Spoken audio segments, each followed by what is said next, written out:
Quand la première violence physique arrive, dans mon cas au bout de 2 mois, une claque, on pense qu'on l'a mérité.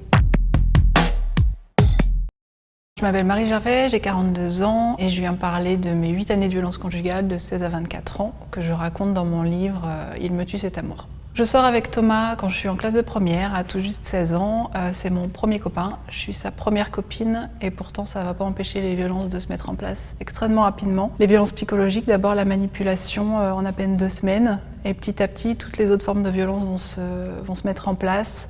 Les violences sexuelles d'abord, les violences verbales ensuite et puis les violences physiques, le tout dans un créneau de 2 mois. Ça commence très souvent par des violences psychologiques, de la manipulation.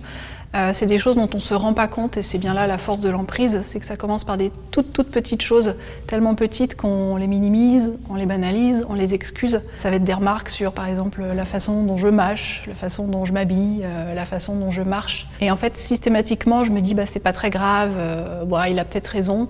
Et systématiquement, lui, il présente ça comme c'est pour mon bien en fait. Et quand je ressens des choses comme de la gêne ou de la peur ou de la honte ou même de la colère, en fait, systématiquement, ça vise à nier toutes ces émotions à coup de mais c'est bon, c'est pour rire, oh là là, t'es vraiment susceptible, mais c'est qu'un jeu.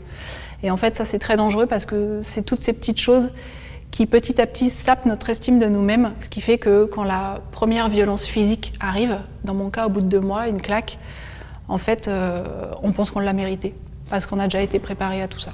En fait, ce qu'il faut se dire vraiment, surtout quand on est dans l'entourage d'une victime, c'est qu'à partir du moment où on voit les violences physiques, il y a forcément d'autres violences qui se sont mises en place et qui sont là. C'est-à-dire que c'est vraiment une preuve des violences conjugales et quand on accepte la violence physique, c'est qu'on a déjà accepté toute la violence psychologique, toute cette emprise et souvent des violences sexuelles, même si c'est très difficile pour une victime de les reconnaître comme telles. Les violences sexuelles, en fait, c'est très rarement imposé par la force, c'est imposé par la manipulation et la force des mots. C'est à force d'insistance, heure après heure, jour après jour, semaine après semaine, que Thomas m'impose la première fois, le premier je t'aime, et toutes les nouvelles pratiques sexuelles dont il a envie. Donc en fait, il m'a eu systématiquement à l'usure, sans jamais tenir compte de mon consentement, dont on parle d'ailleurs pas du tout à l'époque, de mes envies, de mes peurs, de ma gêne ou de ma honte parfois. Au bout de 8 ans, j'ai 23 ans et demi, pour la première fois, je dis non à Thomas pour continuer les vacances avec lui et se retrouver chez ses parents, et donc je reste dans ma famille. Et je me retrouve un soir avec un cousin assez éloigné, que je connais pas bien, mais qui est pas mal cabossé par la vie, qui a beaucoup de fragilité. Et je pense que c'est grâce à ça que j'ai pu me sentir en confiance et lui dire que je vis des choses pas normales avec Thomas. Et à partir du moment où je vais dire les premiers mots de la violence, il y a tout qui va sortir derrière en fait. Et c'est juste en parlant, en m'entendant parler, que je prends conscience que ça fait 8 ans que je suis en train de vivre des violences et que ces violences ne sont pas normales. Ce moment-là, il est assez vertigineux. D'abord, je passe ma nuit à pleurer et le lendemain, j'appelle mes parents, je leur dis que je vais les rejoindre en fait et je leur raconte tout. Donc dès le lendemain. Et là, ça fait évidemment très peur, c'est très douloureux pour moi, pour eux qui n'ont rien vu en 8 ans alors ils connaissent Thomas depuis tellement longtemps. À aucun moment, personne ne l'a jamais vu comme moi je le vois. Et la chance que j'ai eue, en fait, c'est que mes parents, malgré tout ça, m'ont cru immédiatement. Ils n'ont à aucun moment douté de ma parole. Et ça m'a vraiment sauvée. C'est la première étape qui est absolument cruciale pour que les victimes puissent amorcer un début de reconstruction derrière. Ce à quoi il faut faire attention pendant la phase de reconstruction, c'est de penser que parce qu'on est sorti de cette relation, en fait, tout ça c'est derrière nous et que maintenant on peut avancer, qu'on va être heureux et que ça va être facile.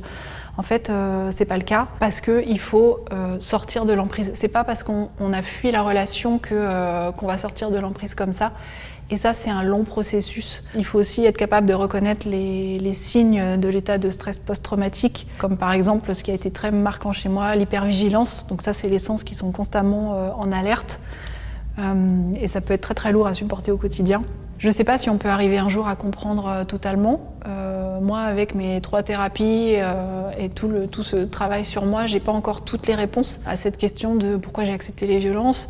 Il y a ce que j'appelle des fragilités, des failles, une forte capacité, par exemple, à me remettre en question, la volonté d'être une sorte de sauveur en fait, puisque je voulais absolument être celle qui allait aider Thomas à résoudre ses problèmes.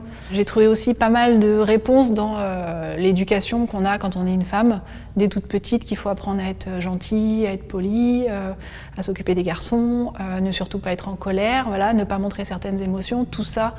C'est des petites choses, mais qui font qu'on peut accepter, si on tombe sur quelqu'un de toxique, voire de potentiellement violent, en fait, de petit à petit renoncer à nous-mêmes parce qu'il faut qu'on s'occupe de notre couple, parce qu'on est responsable de notre couple et parce que du coup on est responsable des comportements de l'autre dans le couple. À un moment, si vous trouvez la force de partir, faites-le et surtout faites-le sans scrupule. Vous n'avez pas à vous justifier et vous ne devez rien à celui qui partage votre vie et qui vous fait subir toutes ces violences.